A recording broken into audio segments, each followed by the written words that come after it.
Tayong lahat mga kapatid ay dapat nating ipagamit ang ating buhay sa Panginoon mga kapatid.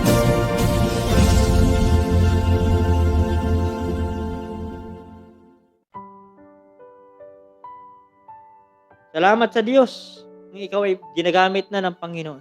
Salamat sa Diyos kung ikaw ay nagtitiwala sa Panginoon. Salamat sa kung ikaw ay naligtas.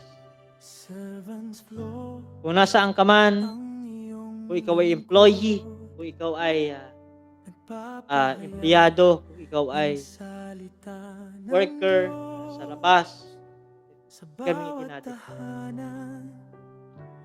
to be a vessel, to bear fruit. Yan mga kapatid, to bear His name to unbelievers. Let us see, to publish good news of salvation. May Facebook ka. May Facebook tayo. Marami sumisikat ng mga vlogger ngayon na puro sa pagpapatawa lang. Hindi ko sinasabing hindi masamang tumawa. Dahil ako minsan nanonood at natawa.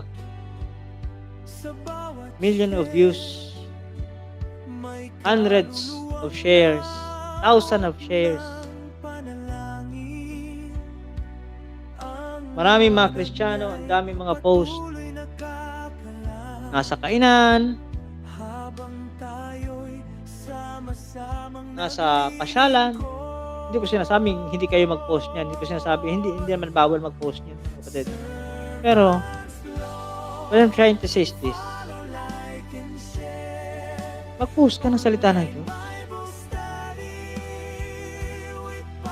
Maraming mga tao nagme-message na kung ano-ano. Pino-forward ng mga message na pagpapatawa. Excuse me. Yung mga kung ano mga messages. Forward ka ng mga messages na patungkol sa salita ng greetings, prayers. Mga kapatid, maraming mga tao nagsishares ng kung ano-ano. Maraming mga Kristiyano, hindi mo man lang sabing Kristiyano, pero walang i-scroll mo ang kanyang timeline. Wala kang makitang Bible verse. Wala kang malang makitang salamat Diyos. Wala kang malang makita mga kapatid, we praise you Lord. God is good. Wala kang malang makitang kung ano-ano mga bagay mga kapatid patungkol sa salita ng Diyos. Wala. We need to learn to be to publish the salvation, to preach the salvation.